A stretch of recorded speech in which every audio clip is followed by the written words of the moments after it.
ভাষায় এই সহজ সরল ডেমোতে সবাইকে স্বাগতম। আজ আমরা যে বোনসটা নিয়ে কথা বলবো এটা হলো স্টারনাম।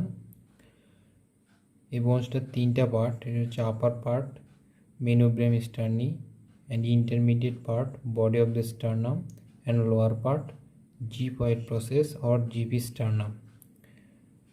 এখন মেনুব্রেম স্টার্নি নিয়ে বলা যাক। এর দুটো সারফেস, এটা হচ্ছে অ্যান্টিরিয়র সারফেস এবং এটা হচ্ছে posterior surface, and border are two lateral border and a superior border. Superior border is marked by suprasternal notch, and on each side there is an oval articular surface. এখানে clavicle articulate করে। এখন anatomical পয়েন্টে আসা যাক। Anterior surface is convex from side to side and concave from above to downwards, and superior border is broad and thick, which is marked by suprasternal notch, and on each side there is an oval articular surface which is directed upward, backward and laterally. এখন স্টারনামের anterior সারফেসের muscle অ্যাটাচমেন্টে আসা যাক। দুপাশে যে দুটা clavicular notch আছে, এই মেনুব্রেম স্টার্নির যে আপার পার্ট, ঠিক এর ক্লাভিকুলার নচের একটু নিচে থেকে এই পোর্শন থেকে অরিজিনেট করবে স্টার্নোক্লেডোমাস্টয়েড মাসেল, আর এখান থেকে শুরু করে lower part of the body of the sternum, এই পুরো অংশটা জুড়ে থাকবে পেক্টোরালিস মেজর মাসেল।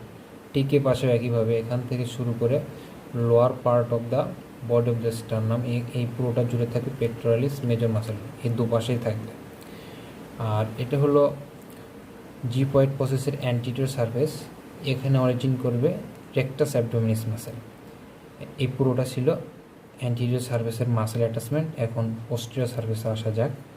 ঠিক এই যে পাশে যে ক্লাভিকুলার নচ আছে, তো এই ক্লাভিকুলার নচের এখান থেকে অরিজিন করবে স্টার্নোহাইওয়েড মাসেল, আর এর ডাউনওয়ার্ড এই অংশ জুড়ে আসবে স্টার্নোথাইরয়েড মাসেল। ওপরে দুই জায়গা থেকে আসবে স্টার্নোহাইওয়েড, আর নিচের দিকে এখান থেকে আসবে স্টার্নোথাইরয়েড। আর এই যে বডি অফ দ্য স্টারনাম, এর ঠিক লোয়ার পার্টে এখান থেকে শুরু করে এই অংশটা ওই উভয় পাশে এই জায়গায় লাগবে স্টার্নোকোস্টালিস মাসেল। আর posterior surface of the xiphoid process এখানে অ্যাটাচ করবে ডায়াফ্রামের যে স্টার্নাল অরিজিন আছে সেটা এখান থেকে হবে। আমরা জানি ডায়াফ্রামের তিনটা অরিজিন, কোস্টাল, ভার্টিবাল আর স্টার্নাল অরিজিনটা পোস্টেরিয়র সারফেস অফ দ্য এই জিপয়েড প্রসেস এখান থেকে করবে। এবার স্টারনামের পোস্টেরিয়র সারফেসের রিলেশনে আসা যাক। এটা হচ্ছে মেনুব্রেম স্টার্নি। তো মেনুব্রেম স্টার্নির আপার হাফ এবং লোয়ার হাফ।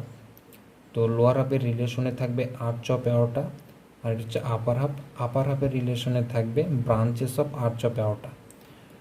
তো এটা বলার সময় রাইট টু লেফট বলে নিতে হবে, আর এটা সহজে বিসিএস এটা দ্বারা মনে রাখা হয়। বিতে ব্রাকিওসেফালিক ট্রাঙ্ক, সিতে কমন ক্যারোটিড আর্টারি, অ্যান্ড এসতে সাবক্লাভিয়ান আর্টারি। এখন আসা যাক বডি অফ দ্য স্টারনাম, এর রিলেশনে কি থাকতেছে। এতে রাইট হাফ এবং লেফট হাফ দুটো ভাগে ভাগ করা হলো। তো রাইট হাফের এই পুরোটা অংশ জুড়ে রিলেশনে থাকবে রাইট প্লুরাল স্যাক, আর লেফট হাফের এটা আপার হাফ এবং লোয়ার হাফ এই দুইটা ভাগে ভাগ করা যদি হয়, এটা যদি আপার হাফ হয় এর রিলেশনে থাকবে লেফট প্লুরাল স্যাক, আর লোয়ার হাফ এর রিলেশনে থাকবে পেরিকার্ডিয়াম। আর এটা হচ্ছে posterior surface of the xiphoid process, এর রিলেশনে থাকবে anterior surface of the left lobe of the liver. Xiphoid প্রসেসের পোস্টেরিয়র সারফেসের রিলেশনে থাকবে anterior surface of the right lobe of liver. এবার আসা যাক স্টার্নাল অ্যাঙ্গেলে। স্টার্নাল অ্যাঙ্গেল এর কিছু ইম্পর্টেন্স আছে। এটা হচ্ছে ইট ইজ দ্য ইম্পর্ট্যান্ট বনি landmark for counting ribs, and it corresponds to the lower border of the body of the forethoracic vertebra, and arch of aorta begins and ends at this level, মানে এখান থেকে arch of aorta শুরু হবে এবং এই লেভেলেই শেষ হবে। আর bifurcation of trachea occurs at this level.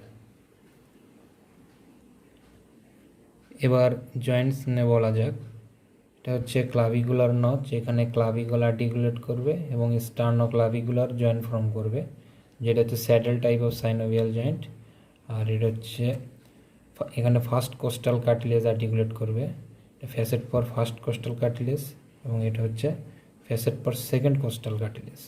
এটা হচ্ছে third, fourth, fifth, sixth and seventh. তো এখানে যে সেকেন্ড কোস্টাল কার্টিলেজ আর্টিকুলেটের জন্য যে ফ্যাসেটটা, এটা হচ্ছে ডেমি ফ্যাসেট। ডেমি অর্থ হাফ, এখানে হাফ অফ দ্য ফ্যাসেট থাকবে এই বোনসের মেনোব্রিয়াম স্টার্ন এই পার্টের সাথে, এবং হাফ অফ দ্য ফ্যাসেট থাকবে বডি অফ দ্য স্টার্নামের সাথে। তো সেকেন্ড কোস্টাল কার্টিলেজ এই একটাই দুইটা পার্টের সাথে কানেক্ট আছে, এই জন্য এই ফ্যাসেটটাকে ডেমি ফ্যাসেট বলা হয়। আর যে ফার্স্ট স্টার্নোকস্টাল জয়েন্ট, এটা হচ্ছে primary cartilaginous joint. Second, third, fourth, fifth, sixth and seventh sternocostal যে জয়েন্টগুলো আছে এগুলো সব plane type of synovial joint. Manubrium sterni এবং বডি অফ দ্য স্টার্নামের মাঝখানে মেনোব্রিস্টার্নাল জয়েন্ট ফর্ম হয়। তো এটা হচ্ছে সেকেন্ডারি কার্টিলেজিনাস জয়েন্ট।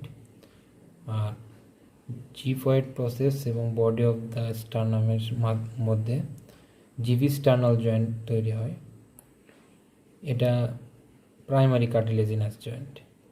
আমরা জানি বডির মিড লাইনের যত জয়েন্ট ফর্ম হয় এগুলো secondary cartilaginous type of joint.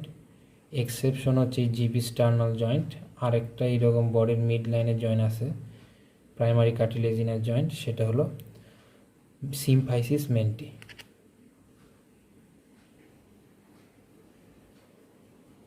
স্টার্নামের total length হলো 17 সেন্টিমিটার, আর মরফোলজিক্যালি স্টার্নাম হলো ফ্ল্যাট বোন। আর এর মেনোব্রিয়াম স্টার্নি এই অংশটা হচ্ছে কোয়াড্রিয়াঙ্গুলার শেপ। আর এবার ক্লিনিক্যাল অ্যানাটমিতে আসা হোক। মেনোব্রিয়াম স্টার্নিতে স্টার্নাল পাংচার করা হয়, আর এটা কোথায় করা হয়? ভাইবা দাস করা হয়। এটা আপার হাফে করা হয়, কারণ to prevent the injury of arch of aorta. এই ছিল স্টার্নাম। আর স্টার্নাল অ্যাঙ্গেলটা সাধারণত 161 ডিগ্রি হয়। এই স্টার্নাম এ পর্যন্তই।